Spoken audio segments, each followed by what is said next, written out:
This is not about Michael Jackson. He, as a topic, opened the door to a conversation about compassion and the universality of Buddhahood. This is a reply to a commenter on Facebook to a promo video I made for my latest Substack episode, What Happens When Buddhists of the Lotus Sutra School Refuse to Read It.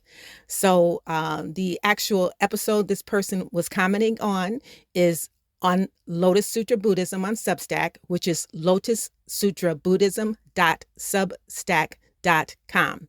Here's her comment and my reply. Oh, your original comment to me was, did Michael Jackson have the Buddha nature?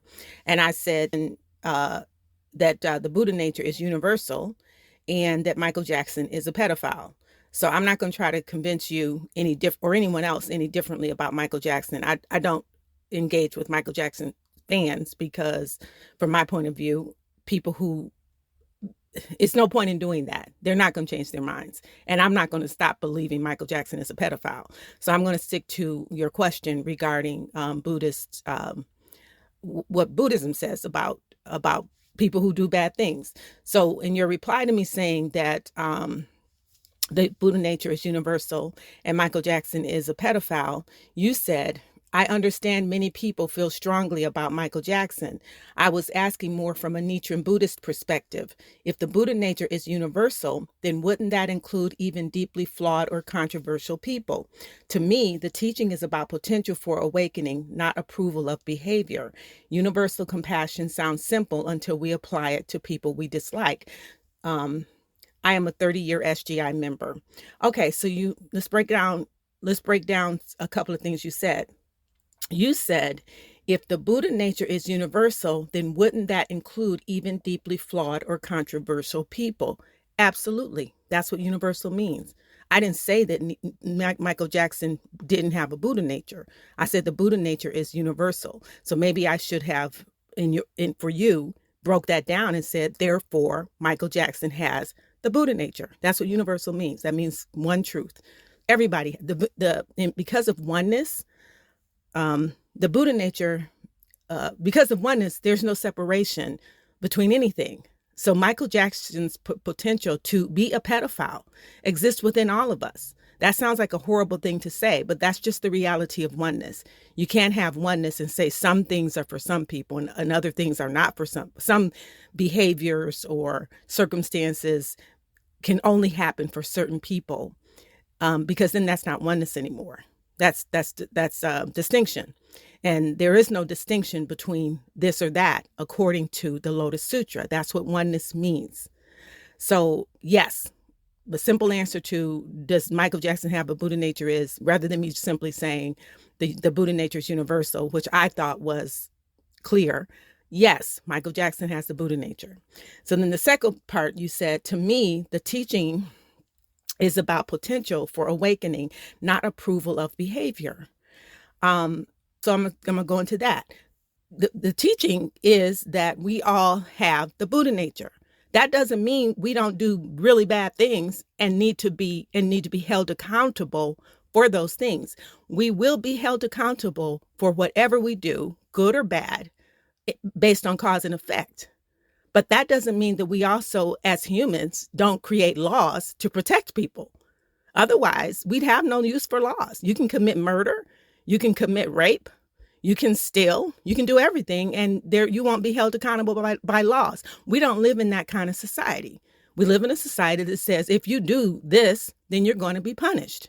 In the case of Michael Jackson, he committed pedophilia, in my point of view, and by the evidence that I see, which isn't the same evidence that Michael Jackson fans see.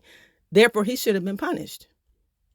But there's plenty of people who do things that they should be punished for based on human laws that they're not punished for. So that happens. But that doesn't mean we don't try, that you can just get away with anything. And those are laws. Again, the law of cause and effect says, yeah, Michael Jackson, me, you, whatever we do, we're going to get the effect of that. That's inescapable. That doesn't mean that we're always going to be punished by human laws for what we do, or that we can't be punished for something we didn't do based on human laws. But cause and effect don't work that way. If you do something, you're going to reap the effect of that, period. It's not judgmental. I hope I answered that question. Well, let me go back to what you actually said. The teaching is about potential for awakening, not approval of behavior. Yes, I agree. That does not mean that you should be able to do everything and get away with it. Buddhism has no statement about that. Unlike Christianity, there's the Ten Commandments. Buddhism don't have that. There's just cause and effect. Let me clarify that in sutras prior to teaching the Lotus Sutra, the Buddha did identify right behavior, right speech, all of that as a requirement for getting on the Bodhisattva path and ultimately, after many lifetimes, becoming a Buddha. This is one of the things that makes the Lotus Sutra unique. The Lotus Sutra taught that all beings and all environments, which is to say everything and everyone, possess the Buddha nature and ultimately are Buddhas. As sentient beings, we need to awaken to that, not acquire it. Buddhahood is who we naturally are, regardless of what else we've done. But you're talking about two different things. You're talking about approval of behavior, which is not part of Buddhism, except to say that you should follow the Lotus Sutra in terms of the Buddhism of the Lotus Sutra. But I'm a tap on that in a minute. You say universal compassion sounds simple until we apply it to people we don't like. Okay, compassion doesn't mean that you condone bad behavior. When somebody does something awful, they're going to experience the effects of doing that thing. The compassionate thing to do is to try to stop them or to get them to be, punished for it so that they don't continue to do it and create more bad karma for themselves.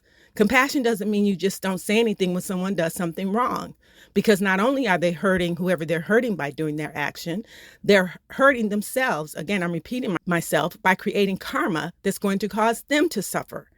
And even on a deeper level, someone who does harmful things repeatedly is already in a state of hell. Otherwise, they wouldn't do those things. So by stopping them, you are actually helping them. There's a quote about that. So the quote is from The Opening of the Eyes by Nichiren in volume 1 of the writings of Nichiren Daishonin.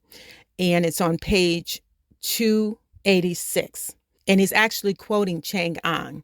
The quote is, "If one befriends another person but lacks the mercy to correct him, one is in fact his enemy." Again, if one befriends another person but lacks the mercy to correct him, one is in fact his enemy. And mercy is a synonym for compassion. So compassion doesn't mean that you see someone doing something wrong and you don't say anything or try to stop that person. That is in fact a lack of compassion. You said the teaching is about potential for awakening, not approval of behavior. And I said the ultimate teaching of the Lotus Sutra is that you should practice it. So in terms of the Lotus Sutra, the Buddha says practice it.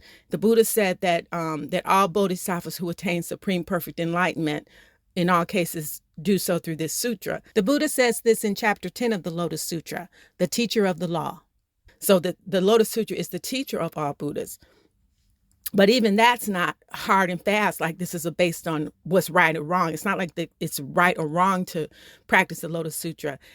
It's a great thing to practice the Lotus Sutra because of what the Lotus Sutra teaches, which is that we're all Buddhas, our lives are eternal, and we're all one. So that means that, again, back to your original statement, Buddhahood is universal. So when people practice that and treat themselves like a Buddha, and treat other people like a Buddha, the approval isn't that's a good thing to do. That's a happy life. And again, treating someone like a Buddha doesn't mean you could let them just get away with stuff, because you're not really helping that person by doing that. You are harming a person when you let them get away with doing things that are harmful to themselves and others. And I wanted to say this, because I don't want to make it seem like I'm saying you just got to read the Lotus Sutra or you're a bad person. The ultimate practice of the Lotus Sutra is what I just described. revering yourself like as the Buddha that you are, revering others as the Buddha that they are, revering the environment as the Buddha land, which you will naturally do if you revere yourself and others as a Buddha. Then your land becomes the Buddha land. The Buddhahood in the land is expressed. That is the practice, and you can do that practice even if you've never heard of the Lotus Sutra. And that's the beauty of it. It's not really about just, you must do this particular text. It's about your behavior as a human being. And Nichiren talks about that in the writing, The Three Kinds of Treasures, where he references the chapter of the Lotus Sutra, the Bodhisattva never disparaging, whose behavior was as I described. He went up to everyone that he met and said, I would never dare disparage you because you have the Buddha nature and one day you'll become a Buddha. And he also treated himself that way. When people got tired of him saying that and felt that he had no right to make predictions, they attacked him. He ran away to protect himself. So he revered his own life. And from a distance, he repeated what he said. I would never dare disparage you because you have the Buddha nature and one day you'll be a Buddha. That is the core practice of the Lotus Sutra. And you can do that even if you've never heard of it. The concepts that I talked about in this clip are in the Soka Gakkai Dictionary of Buddhism. They are the 10 worlds, mutual possession of the 10 worlds, the 10 factors of life, the 3 realms of existence, and 3,000 realms in a single moment of life. You can get Nichiren's writings, the Lotus Sutra, and Dictionary of Buddhism at nichirenlibrary.org. And to help you with your study of the Lotus Sutra, you can use my Lotus Sutra study guide. I summarize chapters of the Lotus Sutra that Nichiren quoted a lot. I include writings of his where he talks about the chapters so you can learn from him. And there are links to all those things. That's at bit.ly/Lotus-Sutra-resources. The episode that sparked this conversation, What Happens When Buddhists of the Lotus Sutra School Refuse to Read It, on Substack, lotussutrabuddhism.substack.com.